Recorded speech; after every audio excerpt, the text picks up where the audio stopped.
Hello everyone, welcome to the channel. আজকে আবার তোমাদের জন্য নতুন একটি রিক্রুটমেন্ট নোটিফিকেশন নিয়ে এসেছি। এই রিক্রুটমেন্ট নোটিফিকেশনটি তোমরা দেখতে পাচ্ছ intelligence bureau, ministry of home অ্যাফেয়ার্সের তরফ থেকে প্রকাশিত হয়েছে। আর এই যে রিক্রুটমেন্ট হয়ে থাকবে, যে পোস্ট রয়েছে সেটা তোমরা দেখতে পাবে জুনিয়র ইন্টেলিজেন্স অফিসার গ্রেড 2, মানে যেটিকে শর্টে JIO গ্রেড 2 বলছে। তো যাই হোক, এখানে এই সমস্ত এলিজিবিলিটি অ্যান্ড কন্ডিশন নিয়ে আলোচনা করবো। বেশ ভালোই ভ্যাকেন্সি রয়েছে। এলিজিবিলিটি হিসেবে তোমাদের প্রথমেই বলে দিই, ডিপ্লোমা অ্যান্ড গ্র্যাজুয়েট যারা রয়েছে টেকনিক্যাল কোর্স নিয়ে, তারাই কিন্তু এলিজিবল রয়েছে। তো যাই হোক, এখানে তোমাদের যে অফিসিয়াল ওয়েবসাইট রয়েছে সেগুলো তোমরা দেখতে পাচ্ছ। এগুলো তোমরা অবশ্যই ভিজিট করতে পারো ফার্দার যে ডিটেলসগুলো রয়েছে সেগুলো জানার জন্য। বাকি পোস্টের যে ডিসক্রিপশনগুলো রয়েছে সেগুলো এখানে দেওয়া রয়েছে। তো এখানে পোস্ট তোমরা দেখতে পাচ্ছ junior intelligence officer grade 2, and classification রয়েছে general central service group C, non gazetted and non ministerial. And pay level ভালোই রয়েছে, পে লেভেল 4 রয়েছে, অ্যান্ড 25,500 থেকে শুরু, অ্যান্ড 81,100 পর্যন্ত রয়েছে। বাকি আদার যে অ্যালাউন্সগুলো রয়েছে সেগুলোও কিন্তু তোমাদের অবশ্যই থাকবে। আর নাম্বার অফ ভ্যাকেন্সিজ এরপরে রয়েছে। তো নাম্বার অফ ভ্যাকেন্সিজ ইউআর এর ক্ষেত্রে 157টি রয়েছে, ইডাব্লিউএস এর ক্ষেত্রে 32টি রয়েছে, ওবিসির ক্ষেত্রে এখানে 117টি ভ্যাকেন্সি রয়েছে, অ্যান্ড এসসির ক্ষেত্রে 60টি, অ্যান্ড এসটির ক্ষেত্রে 28টি ভ্যাকেন্সি রয়েছে। ইন টোটাল যে ভ্যাকেন্সি রয়েছে সেটা তোমরা দেখতে পাবে 394টি ভ্যাকেন্সি রয়েছে।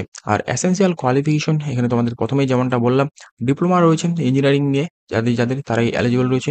আর যে সমস্ত ট্রেড এখানে উল্লেখ করে দেওয়া রয়েছে সেগুলো কিন্তু ইম্পর্টেন্ট রয়েছে। তোমরা দেখতে পাচ্ছ electronics and telecommunication, electronics and communication, electrical and electronics, information technology, computer science আর কম্পিউটার ইঞ্জিনিয়ারিং বা কম্পিউটার অ্যাপ্লিকেশন, এই সমস্ত ট্রেড নিয়ে যাদের গভর্নমেন্ট রিকগনাইজ ইনস্টিটিউট থেকে ডিপ্লোমা ইঞ্জিনিয়ারিং কমপ্লিট রয়েছে তারা অবশ্যই এই পদের ক্ষেত্রে এলিজিবল রয়েছে।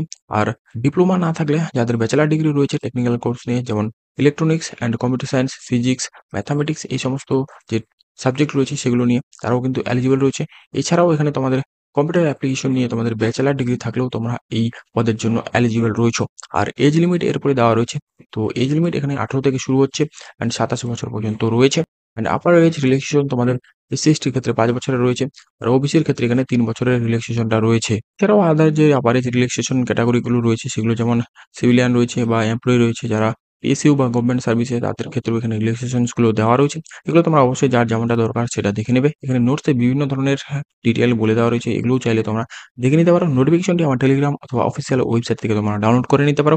আর এখানে তোমাদের অবশ্যই বলে দিই, সার্ভিস লায়াবিলিটি যেটা রয়েছে অল ওভার ইন্ডিয়াতে তোমাদের অবশ্যই ট্রান্সফার হয়ে যেতে পারে। তো এখানে তোমরা যারা অল ওভার ইন্ডিয়াতে সার্ভ করতে রেডি আছো তারাই কিন্তু অ্যাপ্লাইটি করবে, কারণ এখানে যে কোনো জায়গায় ভারতের তোমাদের পোস্টিং হয়ে থাকতে পারে আর নেক্সট ট্রান্সফারটাও হতে পারে। তো যাই হোক, এখানে তোমাদের যে এক্সামিনেশনটা রয়েছে তোমরা দেখতে পাবে টিয়ার 1 রয়েছে, টিয়ার 2 রয়েছে, অ্যান্ড টিয়ার 3। মানে টিয়ার 1 এ যে অনলাইন এক্সামিনেশন হয় অবজেক্টিভ টাইপ সেটাই হবে। কোয়েশ্চেন তোমাদের 100টি রয়েছে। মেন্টাল এবিলিটি বা জেনারেল মেন্টাল এবিলিটি রয়েছে 25% বা 25টি কোয়েশ্চেন। আর যে তোমাদের সাবজেক্ট ওয়াইজ কোয়ালিফিকেশন রয়েছে সেই অনুযায়ী তোমাদের 75% মানে 75টি কোয়েশ্চেন থাকবে। মানে টোটাল 100টি কোয়েশ্চেন, সেই অনুযায়ী 75 এর 75 মার্কস হচ্ছে। তো যাই হোক, এখানে টোটাল 100 মার্কসই রয়েছে, 1 মার্ক করে রয়েছে প্রত্যেকটিতে। ডিউরেশন তোমরা এখানে 2 ঘন্টা সময় পেয়ে থাকবে। আর এরপরে টিয়ার 2 হবে। আর এখানে এসেনশিয়াল কোয়ালিফিকেশন অনুযায়ী যাদের টিয়ার 1 ক্লিয়ার হয়ে থাকবে তারাই কিন্তু নেক্সট স্টেপের জন্য এলিজিবল হবে। আর এখানে তোমাদের অবশ্যই বলে দিই, নেগেটিভ মার্কিং রয়েছে 1/4 প্রত্যেকটি ভুল অ্যান্সারের ক্ষেত্রে। আর এখানে স্কিল টেস্টে তোমাদের যে যেমনটা কোয়ালিফিকেশন রয়েছে বা টেকনিক্যাল নেচার রয়েছে সেই অনুযায়ী তোমাদের জব প্রোফাইল অনুযায়ী হয়ে থাকবে। টোটাল 30 মার্কস রয়েছে এখানে। মানে কোনো রকমের টাইম ডিউরেশন দেওয়া নেই। লাস্ট তোমাদের যে টিয়ার 3 রয়েছে সেখানে ইন্টারভিউ বা পার্সোনালিটি টেস্ট এটা হয়ে থাকবে, যেটার মার্কস তোমরা দেখতে পাচ্ছ 20 রয়েছে। আর এরপরে তোমাদের যে সিটি অফ এক্সামিনেশন রয়েছে সেটা বলা রয়েছে। তো এখানে টোটাল তোমরা 5টি সিটি সিলেক্ট করতে পারবে এক্সামিনেশন সিটি হিসেবে টিয়ার 1 এক্সামের ক্ষেত্রে। এখানে বিভিন্ন স্টেট ওয়াইজ যে সিটিগুলো রয়েছে সেগুলো বলে দেওয়া রয়েছে। আমরা ওয়েস্ট বেঙ্গলেরটা দেখে নিই। তো এখানে ওয়েস্ট বেঙ্গলের ক্ষেত্রে আমাদের বেশ কয়েকটি রয়েছে। তোমরা দেখতে পাচ্ছ আসানসোল রয়েছে, বর্ধমান রয়েছে, দুর্গাপুর, কল্যাণী, কলকাতা অ্যান্ড শিলিগুড়ি। তো প্রত্যেকটি রিজিয়ন ওয়াইজ বা স্টেট ওয়াইজ যে সিটিগুলো রয়েছে মানে এক্সাম সিটিগুলো সেগুলো দেওয়া রয়েছে, সেগুলো তোমরা অবশ্যই চাইলে দেখতে পারো। আর কারো যদি নিয়ার বাই ওয়েস্ট বেঙ্গলের এক্সাম সিটি কাছে হয়ে থাকে তাহলে অবশ্যই তোমরা সেটা সিলেক্ট করবে। তো এই হচ্ছে সমস্ত ডিটেল এক্সাম সিটিগুলো নিয়ে। এরপরে আরো নোটস বিভিন্ন ধরনের রয়েছে। টোটাল 5টি সিটি এখানে তোমাদের চয়েস করতে হবে সেটাই বলা রয়েছে। আর এখানে তোমাদের সিলেকশন যেটা রয়েছে সেটা যেমনটা প্রথমে বললাম, টিয়ার 1 তোমাদের কোয়ালিফাই করতে হবে, তারপরেই তোমরা টিয়ার 2 তে বসতে পারবে। আর টিয়ার 1 কোয়ালিফাইং যে মার্কস রয়েছে নরমাল, সেটা তোমরা দেখতে পাবে ইউআর এর ক্ষেত্রে 35, ওবিসির ক্ষেত্রে 34, এসসি/এসটির ক্ষেত্রে 33 এবং ইডব্লিউএস এর ক্ষেত্রে 35 রয়েছে।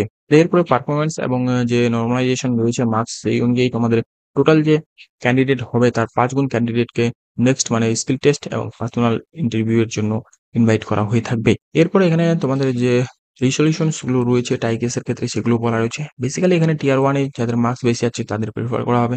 তারপরে টিয়ার 2, তারপরে টিয়ার 3 এবং এইভাবে তোমাদের ডেট অফ বার্থ এর যে ওল্ডার রয়েছে তাকে প্রেফার করা হবে। তারপরে তোমাদের যে অ্যালফাবেটিক নাম্বার অনুযায়ী রয়েছে নামগুলো, সেই অনুযায়ী হয়ে থাকবে। এটা কিন্তু সমস্তটাই টাই কেসের উপর নির্ভর করছে। যার কয়েকজনের সঙ্গে টাই হয়ে থাকবে, সবকিছু মিলে যাচ্ছে। তার ক্ষেত্রে এই ৫ টি স্টেপ রয়েছে, সেভাবে তোমাদের টাইটা রিজলভ করা হবে। এরপর বাকি যে ইনস্ট্রাকশন গুলো রয়েছে, যেগুলো ডেট অ্যান্ড টাইম গুলো রয়েছে, সেগুলো বলা রয়েছে। তো ইনস্ট্রাকশন হিসেবে তোমাদের যে সাবমিশন রয়েছে অনলাইন অ্যাপ্লিকেশনের, সেটার ডেট তোমাদের দেখতে পাচ্ছ চালু হয়ে গেছে ২৩ তারিখ থেকে। অ্যান্ড ক্লোজিং ডেটটা রয়েছে তোমাদের ১৪/৯/২০২৫, মানে হাতে অনেক সময় রয়েছে। যারা এলিজিবল রয়েছে তারা কিন্তু অবশ্যই এপ্লাইটি করে রাখবে। কারণ এটি বিশাল একটি টেকনিক্যাল পদ, বিশেষ করে যারা ডিপ্লোমা পাস করেই এই জবটি করতে চাও তাদের ক্ষেত্রে বলছি। তো যাই হোক, এখানে তোমাদের যে লাস্ট অ্যাপ্লিকেশন ফি রয়েছে, ডেট সেটাও তোমাদের দেওয়া রয়েছে ১৬/৯/২০২৫। এটা কিন্তু ব্যাংকিং আওয়ার অনুযায়ী হয়ে থাকবে, মানে ৪টা বা ৬টার মধ্যে তোমাদের ক্লোজ হয়ে যাবে। এরপর তোমাদের অনলাইন অ্যাপ্লিকেশনের যে রেজিস্ট্রেশন বা ফর্ম ফিল আপ রয়েছে, সেগুলোর পোর্টাল এখানে দেওয়া রয়েছে। কোনো রকমের আদার কোনো মাধ্যমে কিন্তু তোমাদের এখানে এলিজিবল না, এখানে বলা রয়েছে। তো এই সমস্ত ডিটেইল আর তেমন কিছু বলার নেই। এখানে সমস্ত ইনস্ট্রাকশন গুলো দেওয়া রয়েছে। বাকি যে সমস্ত ডিটেইল গুলো ফর্ম ফিল আপ এর সময় কি লাগবে এবং কি আপলোড করতে হবে সেগুলোও বলা রয়েছে। এরপর এখানে হাউ টু এপ্লাই এ তোমাদের সমস্ত কিছু ডিটেইল গুলো বলে দেওয়া রয়েছে। অবশ্যই ইমেল আইডি এবং মোবাইল নাম্বার তোমাদের অবশ্যই ভেরিফাই করে নিতে হবে। সেগুলো এখানে স্টেপগুলো সাধারণত যেমনটা হয়ে থাকে। তো যাই হোক, এরপরে আর তেমন কিছু নেই। তোমাদের সমস্তটাই ফর্ম ফিল আপ এর গাইডলাইনস এখানে তোমাদের দেওয়া রয়েছে। তো এখানে কোনো রকমের ভুল-চুকের ব্যাপারটি নেই। আর অ্যাপ্লিকেশন ফি যেটা রয়েছে, এক্সামিনেশন ফি হিসেবে তোমাদের দেখতে পাচ্ছ ২ টি কম্পোনেন্ট রয়েছে। একটি রয়েছে এক্সামিনেশন ফি, যেটি ৳১০০, অ্যান্ড যেটি রিক্রুটমেন্ট প্রসেসিং ফি, সেটা হচ্ছে ৳৫৫০। তো টোটাল যে পে করতে হবে অল ক্যান্ডিডেটের ক্ষেত্রে, সেগুলো হচ্ছে ৳৫৫০। আর বাকি male candidate, UR, EWS and OBC ক্যাটাগরির ক্ষেত্রে যারা আছে তাদের ক্ষেত্রে ৳১০০ এক্সামিনেশন ফি। বাকি অ্যাডিশনাল যে রিক্রুটমেন্ট চার্জ রয়েছে সেটা ৫৫০, মানে টোটাল ৳৬৫০ এখানে পে করতে হচ্ছে। মানে এসসি, এসটি, ইডব্লিউ যারা রয়েছে তাদের ক্ষেত্রে এখানে ৳৫৫০, অ্যান্ড বাকি অল অফ যে ক্যান্ডিডেট রয়েছে ক্যাটাগরির, তাদের ক্ষেত্রে ৳৬৫০ পে করতে হচ্ছে। আর পেইং যে মোডটা রয়েছে, অনলাইন, অফলাইন যেকোনো মাধ্যমে তোমরা পেটি করতে পারো। সমস্ত মাধ্যম এখানে দেওয়া রয়েছে। সেগুলো তোমরা অবশ্যই দেখতে পারো। বাকি এরপর যে জেনারেল ইনস্ট্রাকশন গুলো রয়েছে, সেগুলো তোমরা চাইলে অবশ্যই দেখে নিতে পারো। নোটিফিকেশনটি আমার টেলিগ্রাম অথবা অফিসিয়াল ওয়েবসাইট থেকে তোমরা দেখে নিতে পারো। আবারও বলব, এখানে তোমাদের যে সমস্ত সার্টিফিকেট ফরম্যাট গুলো রয়েছে, সেটাও যদি তোমাদের লেগে থাকে তাহলে কিন্তু তোমরা এই ফরম্যাট গুলো ইউজ করতে পারো। সমস্ত কিছুর প্রেফারেন্স এখানে দিয়ে দেওয়া রয়েছে। তো যাই হোক, এই হচ্ছে সমস্ত ডিটেইল আজকের এই ভিডিওটি নিয়ে বা নোটিফিকেশনটি নিয়ে। যদি এই ভিডিওটি তোমাদের ভালো লাগে তাহলে ভিডিওটিকে অবশ্যই লাইক করবে, এবং চ্যানেলে নতুন হয়ে থাকলে অবশ্যই চ্যানেলটিকে সাবস্ক্রাইব করো। কারণ এরকম নতুন স্টেট এবং সেন্ট্রাল গভর্নমেন্টের সমস্ত ধরনের লো কোয়ালিফিকেশন রিক্রুটমেন্ট নোটিফিকেশন গুলো আমি এই চ্যানেলে আলোচনা করে থাকি। তো যাই হোক, এরপরে দেখা হচ্ছে পরবর্তী নেক্সট নতুন জব আপডেটের সাথে।